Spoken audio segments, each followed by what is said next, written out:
Jangan lupa like, komen, dan subscribe channel YouTube TVRI Bengkulu, serta nyalakan lonceng notifikasinya.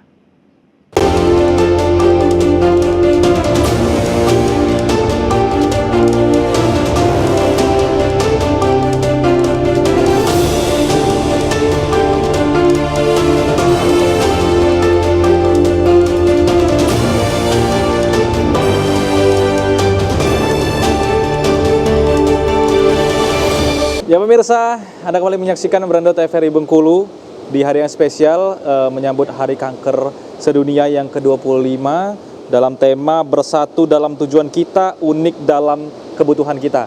Dan tentunya kita masih bersama dengan kedua narasumber kita. Saya harus baca ini karena cukup panjang namanya dokter.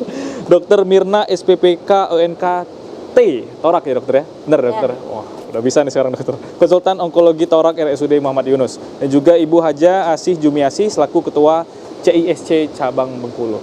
Saya ingin kembali ke dokter nih. Kita lanjutkan obrolan di segmen pertama tadi dokter. Jadi 85% orang yang pasien yang datang ini keadaannya sudah stadium lanjut nih dokter. Stadium 4 ya. Jadi idealnya tuh seseorang ini walaupun merasa sehat tetap harus dicek. Dan seperti apa mekanismenya? Apakah datang saja atau seperti apa itu dokter? Mungkin masih banyak masyarakat yang awam nih dokter. Iya benar. Jadi kalau seperti saya bilang tadi, kalau ada faktor risiko, misal perokok, nah sekali setahun check up lah. Check up. Ya. Jadi saya harus check up nih dokter. Nah kalau merokok ya. Nah kalau saya merokok. Apa? Kalau ada kanker, ketemu kankernya masih stadium dini, masih stadium awal. Nah stadium awal dia belum menyebar kan. Jadi biasanya kanker paru itu obat utamanya sebenarnya operasi sih. Dibuang aja udah, harapan hidupnya panjang. Oh nah, iya. Operasi ya. Jauh sekali bedanya dokter ya, beda. Dibandingkan dengan yang ketemu pertama kali, konsultasi pertama kali udah stadium lanjut itu udah susah ya dokter ya. Nah itu sudah bergejala, habis orang datang tuh biasanya sudah stadium 4, stadium 3, 4 itu ya. Nah paling, itu saya bilang 85%. Ya, jarang ketemu kanker paru tuh di stadium 1, stadium 2. Biasa karena tidak ada gejala. Nah ketemu itu biasa orang ada screening, ada check up rutin. Nah baru ketemu itu. Jadi yang dianjurkan seperti yang punya faktor risiko tadi. Oke, berarti orang yang punya faktor risiko harus 2-3 kali lipat, 4 kali lipat lebih berwaspada ya dokter ya? Nah orang punya faktor risiko ya seperti tadi, faktor risiko orang kan merokok, ya, di atas 40 tahun, rokok, ya. Nah itu screening sekali, kalau belum ada gejala itu namanya screening. Ya kita belum ada gejala, kita punya risiko.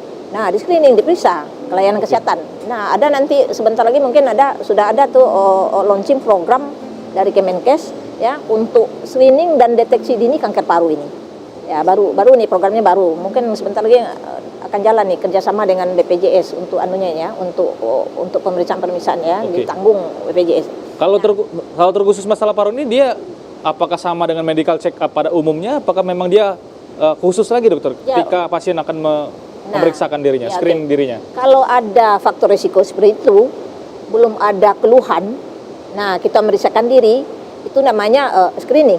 Tapi kalau kita ada risiko, kita memeriksakan diri, sudah ada keluhan, kita memeriksakan diri, itu namanya deteksi dini.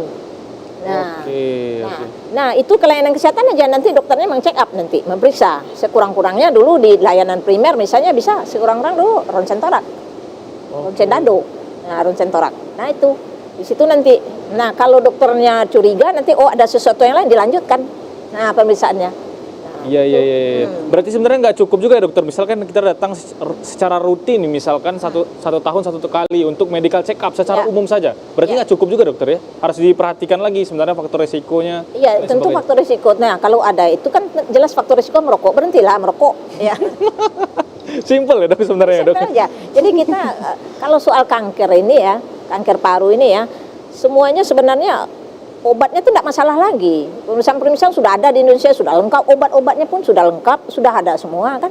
Dan sebagian besar sudah di-cover BPJS. Nah permasalahannya bukan di situ. Bagaimana kita menurunkan insiden kanker paru ini. Ataupun kena kanker paru, bagaimana kita mendapatkan kanker paru yang sedini mungkin. Nah itulah caranya dengan preventif, promotif dulu. Mengedukasi masyarakat supaya menghindari faktor risiko tadi. Janganlah merokok ya.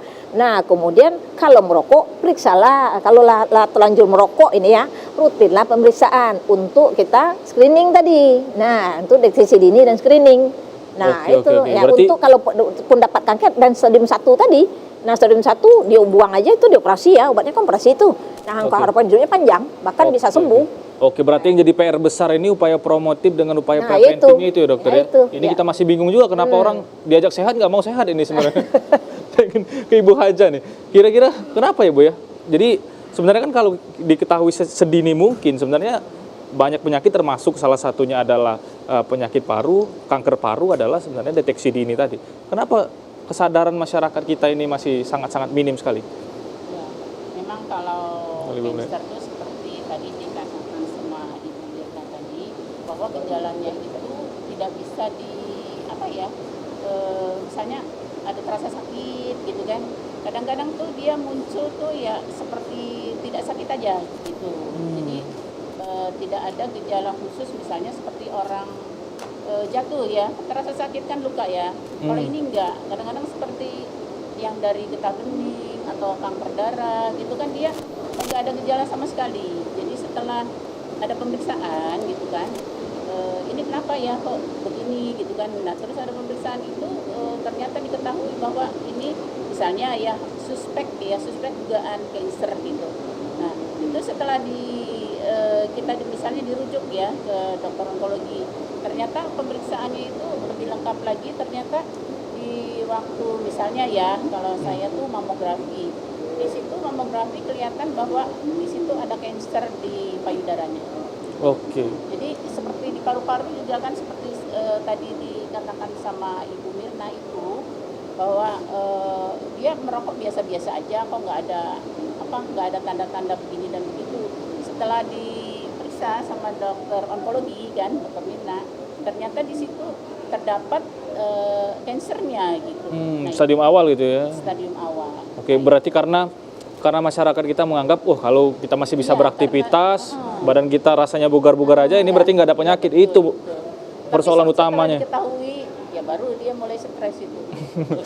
Jadi rekan-rekan survivor yang ada di CEC sharing-sharingnya biasanya penyesalan-penyesalan biasanya Iya, isinya. betul. Nah, kadang-kadang saya kan buka ini ya 24 jam ya, silakan nggak ganggu, meskipun makanya kalau jam 2 tuh WA aja gitu kan. Kadang-kadang ada yang nangis-nangis, terutama kanker sering juga ya, kanker paru, kanker hati ya. Terus kebanyakan ya yang sudah sering perdarahan itu kanker ini serviks. Iya. Bunda ini kenapa ya saya berdarah terus? Nanti saya konsul tuh ke dokter onkologinya. Dok ini ada pasien gini-gini, saya WA dulu kan, terus besok paginya baru. Untung yang ditelepon Bu Asi katanya. Kalau saya katanya gimana nanti katanya. Kalau saya kan memang di komunitas ya, saya kan Iya. karena ada semua ya, saya di ormas itu ada gitu. Jadi saya udah terbiasa gitu. Oke, menghadapi begitu.